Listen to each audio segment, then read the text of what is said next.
नमस्कार. श्री स्वामी समर्थ सगळ्यांना. Good morning. आयुष्याची धावपळ तर रोज सुरू असते, पण कधी-कधी असा एखादा दिवस येतो, जेव्हा घर शांत असते. स्वतःशी संवाद साधायला वेळ मिळतो. आज शनिवार होता. मुलं घराबाहेर गेली आहेत. विचार केला घरातल्या काही गोष्टी अशा आवरून घेते. मुलीची काल डिमांड होती, "मम्मी संडेला कपडे घ्यायला जायचे." हे कपडे तसे तिला छानच आहेत, पण थोडे शॉर्ट व्हायला लागलेत. म्हटलं निरुपयोगी लोकांना कामात येतील मुलांना. आजच्या या शांत साध्या दिवसाची सुरुवात कशी झाली हेच मला तुमच्यासोबत शेअर करायचं आहे. ताईंनो, गेल्या 2-3 दिवसापासून मुलीच्या शाळेमध्ये डिबेट सुरू आहे. रोज वेगवेगळ्या ड्रेसची थीम असते बघा. एक दिवस फॉर्मल ड्रेस होता, एक दिवस वेगळा लूक आणि आज तर साडीचीच डिमांड होती. तिचं ह्या महत्त्वपूर्ण दिवसासाठी अगदी छान तिला तयार केली नॉर्मल साडीमध्ये. पण छान असा आत्मविश्वास होता. आधी पण होता आत्मविश्वास, पण आज जास्तच वाटला मला. प्रत्येक गोष्टीमध्ये मम्मी हे घालू का? मम्मी हे यावर छान दिसेल का? काही वस्तू वापरताना अगदी विचारते. तिची ही शिस्त मला खूप मनापासून आवडते. पण ही शिस्त मी तिच्यावर जबरदस्तीने नाही लादले बघा. मी अगदी लहानपणापासून तिच्याशी आई कमी आणि मैत्रीण म्हणून जास्त वावरले. म्हणून तिच्यात ही शिस्त आली असेल असं वाटतंय मला. आम्ही फौजी फॅमिली आहोत. थोडा संसार कमी आहे, मोजकाच आहे. गरजेपुरताच असतो, सातत्याने होतात म्हणून. पण हे काही जे आहे ना, नीटनेटके ठेवण्याचा मी प्रयत्न करते. एवढे कपडे तर पॅक झालेत, अजून आहेत. बाकीचे मुलं आल्यावर काढते. कारण त्यांना विचारावं लागेल, स्कूलचे पण आहेत भरपूर.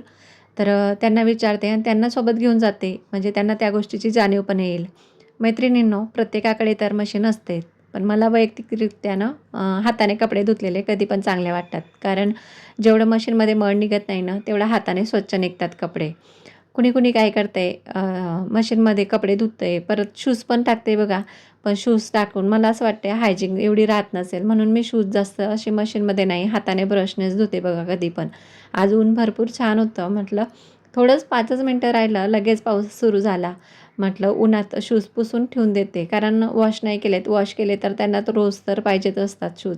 मग ते सुकत नाहीत पटकन. तर मग सुकायला पण कसं मशीनमध्ये घातले तर मला ते हायजीनसाठी नको वाटतात. तर मग मी ऊन दाखवते त्यांना. आता कपडे तर लावलेत बघा स्प्रिंग करायला. तेवढे कपडे थोड्या वेळसाठी 5 मिनिटासाठी बाहेर राहिले तर फॅनमध्ये लगेच वाळतात बघा. आणि भरपूर असं व्यवस्थित ठेवलं प्रत्येक गोष्टीला तर व्यवस्थित असते बघा. कवर टाकले तरी पण धूळ तर बघा किती दिसते त्याच्यावरती. कपडे धुवून झाल्यावर ना मशीन कधी पण 5 मिनिटासाठी उघडी ठेवायची. म्हणजे ती कशी आतून जंग पकडत नाही बघा. मशिनीचं काम आटपून मी थेट हॉलमध्ये आले. हॉलमधनं टेबल, सोफा साफ करून घेते म्हटलं. हवेत सारखी धूळ उडत असते, त्यामुळे रोज पुसापुसी करावीच लागते. घर एकदम नीटनेटके आणि स्वच्छ असले ना, मनाला खूप शांतता वाटते. मुलं तर संध्याकाळी येणार आहेत बघा.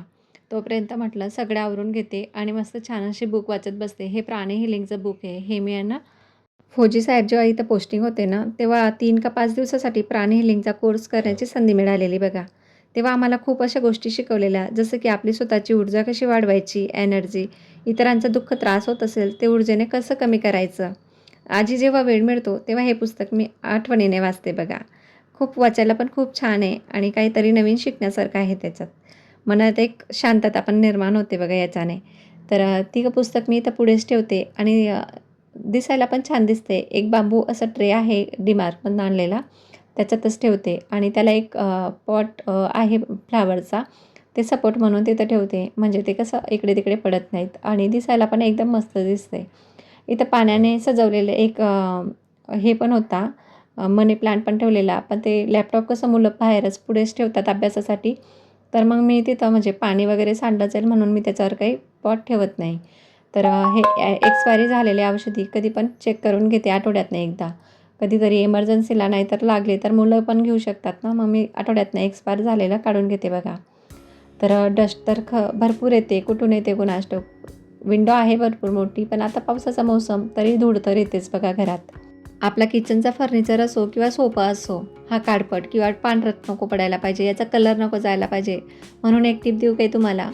हे बघा आपण काय करायचं, एका स्प्रे बॉटलमध्ये 2 वाट्या 2.5 वाट्या पाणी घ्यायचं. त्याच्यात एक चमचभर असं खोबरेल तेल घालायचं आणि व्हिनेगर घालायचं. व्हिनेगर नसलं तर निंबूचा रस घातला तरी चालतंय बघा. याच्याने काय होते, खोबरेल तेलने आपल्या फर्निचरची शायनिंग पण तशीच टिकून राहते. कलर जात नाही, पांढरट पडत नाही बघा ते. आणि व्हिनेगर घातलं की थोडंसं निंबूचा रस घातला की त्याला चिपचिपपणा असतो तो निघून जातो बघा. मग हे ना कलर देणारे आलेले आमच्या सोप्याला ते सांगत होते. तेव्हापासून मग मी ना असं स्प्रे बॉटलमध्ये 2 वाट्या पाणी आणि एक खोबरेल तेलाचं 1 चम्मचभर आणि व्हिनेगर तेवढं घातलं आहे. म्हणजे स्प्रे मारला की ते शायनिंग पण जात नाही आणि व्यवस्थित साफ पण असते. तर करून बघा नक्की ट्राय. म्हणजे फर्निचर कसं आपण सारखं पुसत राहिलो तर त्याची शायनिंग पण जात असते. तर साफसफाई तर झाली खुशीने. हे असं छान असं पेनचं स्टँड बनवलं आहे बघा. काहीतरी सुट्टीच्या दिवशी ॲक्टिव्हिटी तर ती करतच असते. शनिवार आला की घरासोबत आपल्या वैयक्तिक स्वच्छतेकडे काही गोष्टीकडे लक्ष देण्याचं खूप गरज असते बघा. जसे की कंगे. आपण रोज कंगवा तर वापरतो, पण काही साफ करायचं विसरून जातो. एकदा शनिवारी प्रत्येक आठवड्यातनं एकदा का असेना, खास करून शनिवारी हे साफ करायला काढायचे. कंगवे साफ करताना थोडं गरम पाणी घ्यायचं, त्याच्यात शॅम्पू घ्यायचा आणि बेकिंग सोडा घालायचा बघा. 15 ते 10 मिनटं किंवा 5 मिनटं का असेना ते तसेच बुडवून ठेवायचे. त्याचा तेलकटपणा निघतो आणि त्याच्यात थोडंसं असं जुन्या ब्रशच्या साहाय्याने ते साफ करून घ्यायचे.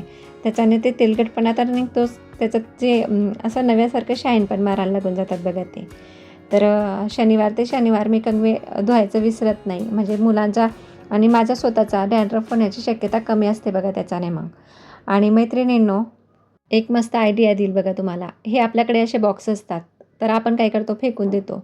पण मी जास्त सहसा असं मार्केटमधनं आता सामान जास्त आणत नाही. कारण आमचं कसं इकडचं तिकडे सामान जातो, तर मग मला सामानाला ॲडजस्ट करायला खूप असं हे होतं आहे. मग मी काय करते, हे असे खोके असतात, त्या खोक्याचा जास्त यूज करते बघा.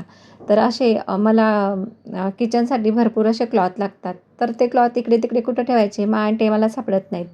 तर ते मी हे असे फोल्ड करून घेते. एकसारखी फोल्ड करायची बघा सगळ्यांना आणि मग ह्या बॉक्सचा वापर करते. तर एकदम उत्तम आहेत आणि दिसायला पण छान दिसतात बघा.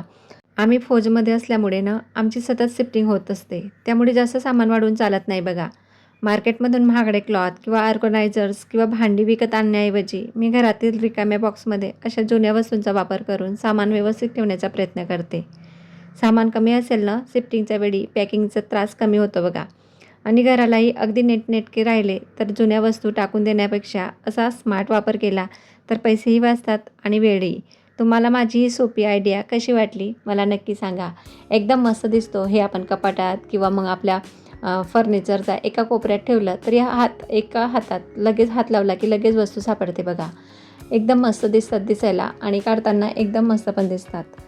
तर हे बघा, हे आता माझ्याकडे भरपूर असे मसाले पॉकेट थोडे राहिले आहेत. तर मग मी असं कंटेनरमध्ये भरायला गेले तर कंटेनरमध्ये त्याला मॉइश्चर पकडायला पण असं लगेच खराब होणार. मग मी टाकून कसं द्यायचं? तर मग मी त्याला एकाच ठिकाणी एकाच कंटेनरमध्ये भरून ठेवलेत बघा. आता ह्या छोटूशा आईस्क्रीमच्या डब्यामध्ये मसूरचं डाळीचं पीठ ठेवलं आहे. कारण मला सेन्सिटिव्ह स्किन असल्यामुळे ना मला साबण चालत नाही बघा चेहऱ्याला. तर मग मी काय करते, आठवड्यात एकदा हे पीठ घ्यायचं आणि थोडंसं हनी घालायचं, त्याच्यात दूध घालायचं आणि त्याची पेस्ट चेहऱ्याला लावायची बघा. आपलं जे चेहऱ्यावरती टॅनिंग असते ते पण जाते आणि चेहऱ्याला छान असं शायनिंग पण येते बघा मधामुळे. तर नक्की यूज करून बघा तुम्ही. आणि आपण सारखं साबण लावला तर मग आपला चेहरा अजून जास्त डल होतो, जास्त खराब होतो. आता शाळेत मुलं पण गेली होती. मी एकटीच होती, पण गळ्यात असं थोडंसं खराश होती. मी म्हटलं गरम-गरम काहीतरी करायचं. तर आमच्याकडे काय करतात, पिठाचं असं सूप करतात बघा प्यायला. हळदचं दूध तर रोज रात्री पितो. मी म्हटलं आता गरम-गरम काय करायचं, तर मग पिठाचं सूप केलं बघा. हे गव्हाचं पिठाचं सूप आहे. गव्हाच्या पिठाला थोडंसं पाण्यामध्ये आधी मिक्स करून घ्यायचं आणि कढाईमध्ये थोडंसं घी घातलं आहे आणि त्याच्यात जिऱ्याची फोडणी दिली फक्त आणि पाणी घातलं आहे, गूळ घालायचं बघा आणि छान असं उकळी येऊ द्यायची आणि हे पिठाचं मिक्स केलेलं त्याच्यात घालायचं. छान असं उकळू द्यायचं त्याला 5 मिनटासाठी आणि 5 मिनटं उकळून झालं की मग त्याच्यात दूध घालायचं बघा. एकदम मस्त गळ्याला असरदायक असते हे. तर कुणाचा गळा दुखत असेल किंवा कुणी आजारी पण असेल, जेवण करू वाटत नसेल, तर हे पण कधीतरी असं प्यायला दिलं तर एकदम मस्त असते. छान पण लागते प्यायला आणि गरम-गरम असते म्हणून गळा शेकला पण जातो. तर नक्की करून बघा. सोपी रेसिपी आहे पण एकदम मस्त आहे. श्री स्वामी समर्थ सगळ्यांना. व्हिडिओ आवडला असेल तर नक्की लाईक करा. चॅनलवर नवीन असाल तर सबस्क्राईब करा आणि कमेंट करायला विसरू नका. बाय.